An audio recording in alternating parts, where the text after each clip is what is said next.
Muy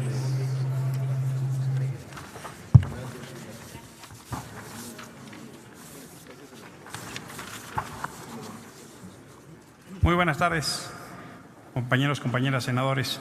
Nos encontramos un tema que resulta vital para el futuro del país y que debemos de establecer de inicio, que tiene un problema severo de procedimiento y que es la opacidad con la cual se han generado estas negociaciones.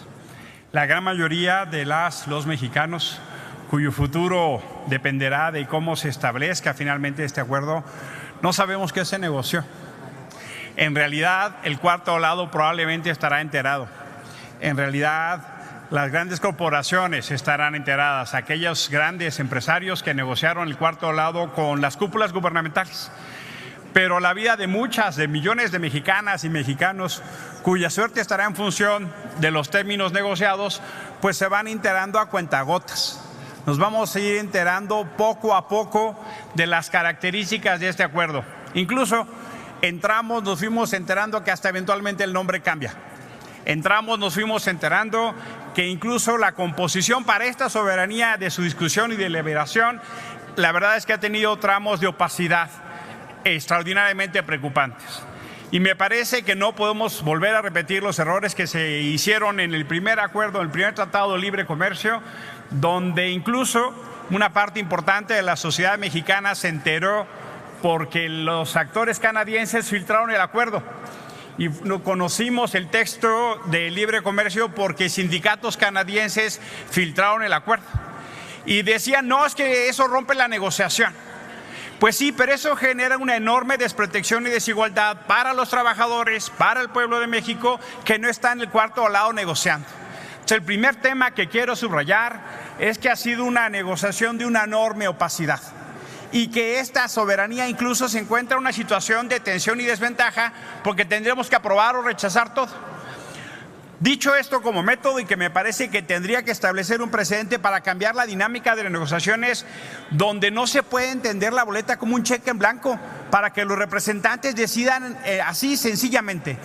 Hay otros países donde este tipo de discusiones no solo están sometidas a instrumentos de participación ciudadana, sino de deliberación y debate público, porque es del orden público. Y ahí me parece que hay un tema vital que necesariamente tendría que cambiar. Hay, sí, por supuesto, ya entrando a las partes del documento, algunos mecanismos que afectan y preocupan.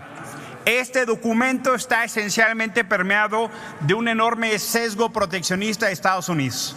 Hay temas que tienen que ver con la industria automotriz, hay temas que tienen que ver con la industria farmacéutica, hay temas que tienen que ver con la industria textil y con la industria siderúrgica, que tienen un enorme proteccionismo, y eso va a significar afectación a trabajadores mexicanos, al mercado mexicano y a la producción mexicana.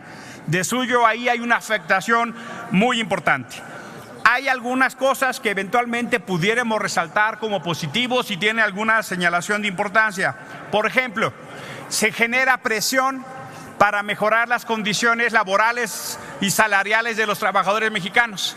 Es increíble que la presión para mejorar las condiciones de los trabajadores de México venga de Estados Unidos y Canadá. Perdón, compañeros, pero es un absoluto sinsentido. Eso tendría que ser una condición propia de nuestra agenda, de nuestra realidad. No, me parece absolutamente contradictorio. Bueno, lo acepto como beneficio residual, pero que mejoremos las condiciones de los trabajadores porque nos los imponen en un acuerdo global, francamente me parece un ridículo. Lo quiero así claramente establecer. Hay otros temas de opacidad que paulatinamente vamos a ir conociendo. Se ha filtrado a la opinión pública, por ejemplo, y tendremos que tener en esta soberanía absoluta certeza de eso. ¿Qué pasa con los contratos de las compañías que manejan energéticos? Se ha establecido que México no podrá contravenir. Lo vamos a saber pronto, pero hay ya un debate público sobre ese particular.